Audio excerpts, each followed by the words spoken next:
প্রিয় ভাই আমার, প্রিয় বোন আমার, আপনি ম্যাথ পড়েন, বায়োলজি পড়েন, ফিজিক্স পড়েন, কেমিস্ট্রি পড়েন, ইংলিশ প্রাইভেট পড়েন, সব প্রাইভেট পড়েন, কোনো সমস্যা নেই।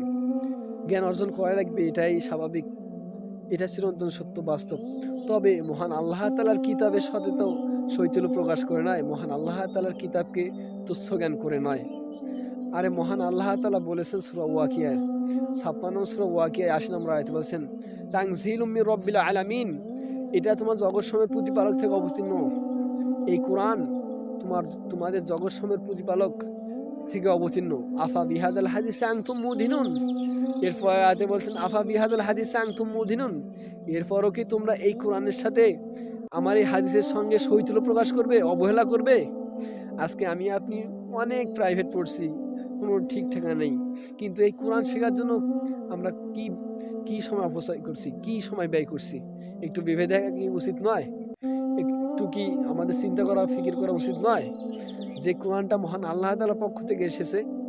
তিনি তো বললেন আরো সূরা ৮১ নম্বর সূরা তাকবীরে বলেছেন, ওয়ামা হুয়া বিকাউলি শাইতানির রাজিম, এই কোরআন তো কোনো শয়তানের বাণী নয়, বিতাড়িত শয়তানের তো বাণী নয়, কথা নয়, এটা তো মহান আল্লাহ তাআলার কথা।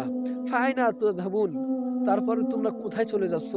তোমাদেরকে কোথায়, তোমরা কোথায় চলে যাচ্ছ? আরে এটা তো, এই কোরআন তো কোনো শয়তানের বিতাড়িত শয়তানের কথা নয়, তারপর তোমরা আজকে এই কোরআন থেকে কোথায় দূরে সরে যাচ্ছ? তোমরা পার্থিব জীবনের দিকে ঝুঁকে পড়ছো, পৃথিবীর জীবনের দিকে ঝুঁকে পড়ছো। আরে যে ইংলিশ এসব কিছু ফিজিক্স কেমিস্ট্রি পড়েন ঠিক আছে, তবে এর মূল লক্ষ্য হচ্ছে কিন্তু পার্থিব জীবন। আমাদেরকে আখিরাতের দিকে ইমফেসিস করতে হবে, গুরুত্ব আরোপ করতে হবে। এই কারণে আমাকে আপনাকে কোরআন পড়তে হবে, যে কোরআন আমাকে আপনাকে শাফাত করবে কাল কঠিন হাসর ময়দানে।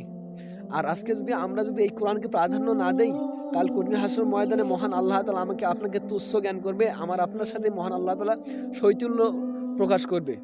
আমাকে আপনাকে তেমনভাবে মহান আল্লাহ তাআলা গ্রাহ্য করবে না, গুরুত্ব আরোপ করবে না, আমাকে আপনাকে গুরুত্ব দিবে না, যদি আমরা আজকে মহান আল্লাহ তাআলার কোরআনকে যদি আজকে তুচ্ছ জ্ঞান করি। তাই আসুন ওই মহান আল্লাহ তাআলার কোরআন পড়ার জন্য একটু সময় ব্যয় করি, একটু সময় বের করি।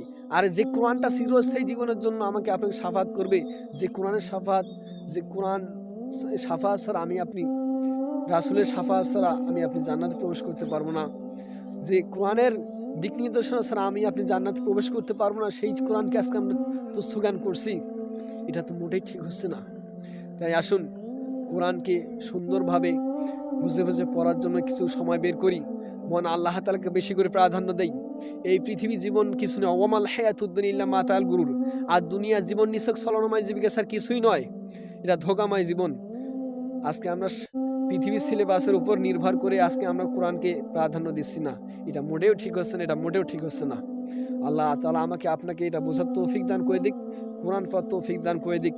বেশি বেশি সময় করে মহান আল্লাহ তাআলা কোরআনের দিকে প্রাধান্য, গুরুত্ব আরোপ, রুজু হওয়ার তৌফিক দান করে দিক। ওমা তৌফিক ইল্লা বিল্লাহ।